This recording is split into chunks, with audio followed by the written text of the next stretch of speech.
People. Que pasa, sakpa, say what they do. Now the first part of this video is about a little 2-foot post where I talk about a purse grabber. And people, when we talk about how him deal with this lady, we are speaking about, we are seeing it on a CCTV, we are talking about closed caption. And people, him angle her bad, him give her some Mike Tyson, him drag her, him push her, him fling her down on the ground, and then him take off with the bag. So take a listen, take a look at this video, and people understand that this is YouTube. So therefore, I cannot just put up anything that I so choose. So people, take a look, take a listen to the edited version, and then I'll give my piece.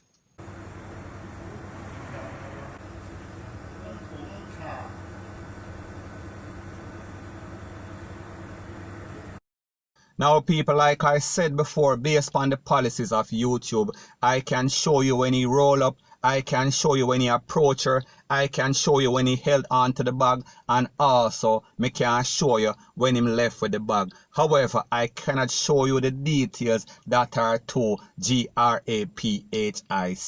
However, based on what you see in the edited version, people, we see we have some little thief, some 2-foot post, some hyena in Jamaica that feel like they are not supposed to work, that feel like they can prey upon innocent, unsuspecting victim, and them can basically roll up and catch them by surprise and shock and awe them. And people, we see who they are preying on. They are preying on the most vulnerable persons in a society. We are talking about scholars, we are talking about picnic, we are talking about old lady, and in this case, we are speaking about a woman.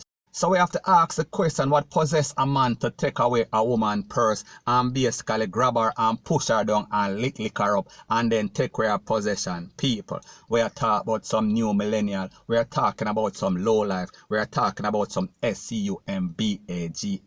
Point blank and period. So anyways people, that is my views on the whole thing as it pertains to that. And like me say, it is just my views and opinion. It is not the gospel. Your views and opinion can be respectfully different from mine, but let me know what you think in the comment section. Bless up.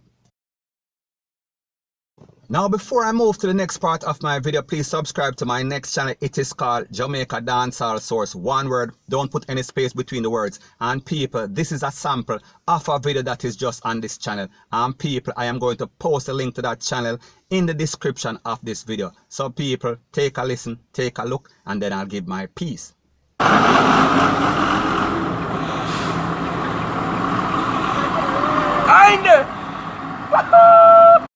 Now, like I said before, that is a sample of a video that is on my next channel, and the link is going to be posted in the description. And also subscribe to this channel where I'm speaking about True Jamaica Buzz. And when you subscribe, please to press the notification bell or icon, and also press all in the option. Now the next thing that is popping in the news is that we see that a survivor of the Big C, she is telling us about her experience, and she is telling persons in Jamaica to be very careful because this thing is serious. However, it is not a DEATH penalty. People can actually survive. So people, take a listen, take a look to what she has to say, and then I'll give my piece. All right. Afternoon everybody. Today is the 15th of April. Just received my call that I am COVID positive. Alright, so I'm not sure what number this will be. So I'd like to say what I'm going to say. I would have gone to work today, being that I would have finished my 21 days quarantine, and everything would be good. Everything would just be good, wouldn't be a problem. So I would have gone out there now in the field working with persons, because from I came in, I have no signs, I have no symptoms, understood, and I've been asking to get a test regardless of, because based on discrimination, we know persons are, once you come back in from overseas, they're expecting that yes, you must have it. So even though you didn't have a test and you're asked to get a test done, you are always told, no, you have to have some signs and some symptoms. From I come back, I have a cold, just a simple cold. That's it, just a simple cold. So I'm looking at it. So I found out now the other day that a relative of mine was positive, and I said to myself, I'm going to ask again. And I did. Based on this, that's how I got my test done. So I'm just informing persons out there that listen, persons are going to be walking up and down after 14 days thinking that everything is good. No, I've passed my 21 days and I'm still feeling good, still looking good, well, to me. But there is nothing to complain about. So just look at life. We can't just say 14 days quarantine and leave it there. That's basically what I'm saying. Give a test, man. From you come from overseas, give a test. So at least, you say 14 days, let me test you at the 14 days then. So when you get the test at 14 days, you can know what is happening for another 7 days. To go out or not to go out. Now, if I was tested, when I was asked to be tested, things would have been different from now. I would have been statistics. I have been on TV already. You'll already know that, yes, I do have it. But then at least it would have been different because I wouldn't have gone, say, out in my yard walking up and down. Yes, I still tell persons social distance. Don't come to my yard. I'm not afraid to tell nobody that. Right? But the point of it is, I am one of those persons who probably come stay in my house, isolate myself. After my 15, 16 days, that's the first time I would say to myself, okay, I can go on the road. Still didn't go without using my mask, understand? But that's not it. Looking at me, you cannot say that I am COVID-19 positive. That's what I'm saying. Testing must be done for everyone who was abroad and came back. 14 days is not gonna work. 21 days still ain't gonna work because at 21 days, no signs and symptoms, I know maybe a carrier. You need to be tested. If you know that you came back, if you have gone beside somebody who has it, get tested to know is the best thing to do. Basically, that's what I have to say for now. Anything else, you can always inbox me. I will answer. That's all I can tell you. Have a good day. Be safe. And turn on your yard, people. Seem like you don't understand this. Not because me look good and feel good means that you go be the same. Understand now? Good. So people, you hear what she said. And they have a saying that goes something like this: who feels it knows it.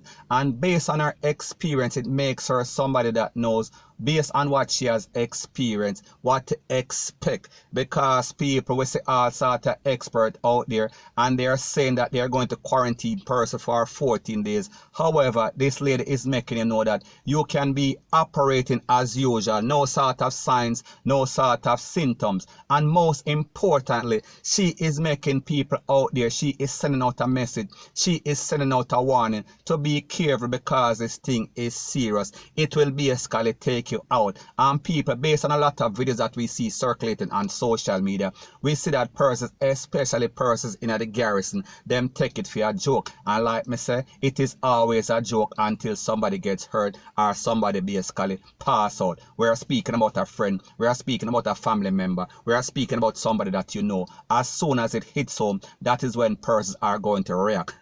So in other words, it seems like people are not proactive, they are reactive. And only until it gets to their doorstep, that is when they are going to act, when it's too late.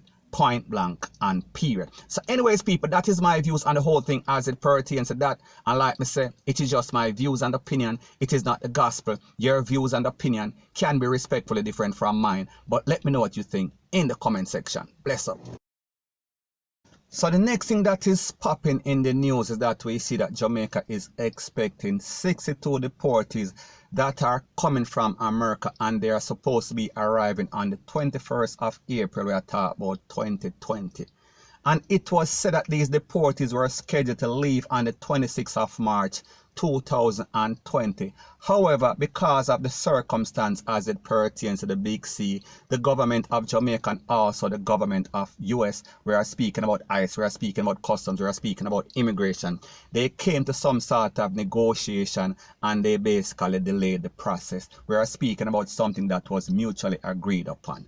However, based on what the National Security Minister, we are speaking about Dr. Horace Chang, based on what he is saying, this scheduled flight is coming in for sure, 100%. And he is also making it very clear, abundantly clear, that these persons, they will be quarantined in a government facility for at least 14 days. We are speaking about 14 days minimal. So can you just imagine, we are speaking about a set of persons that are more than likely coming from some sort of facility. We are talking about big yard in the US, and then they have to go through the long withdrawn process of the immigration, and then when they reach Jamaica, they are going to be quarantined once again. So people, we are talking about triple jeopardy.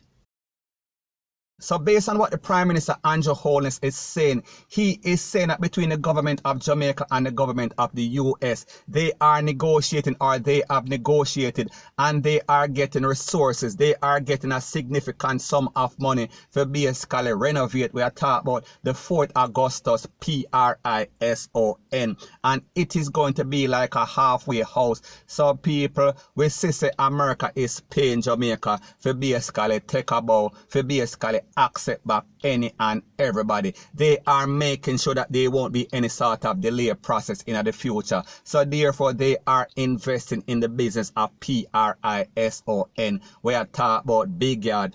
So people, the moral of the story is this: in the future, whenever any Jamaican get in any sort of trouble, we are talking about as it pertains to immigration, we are speaking about violating or even entering in the US in any sort of illegal way, the deportation process, it is going to be speedy, it is going to be rapid, because now them have a facility, or they are going to have a facility that is ready and able and equipped for take back. We are talking about the reject them, we are talking about the deportee them, point blank and period.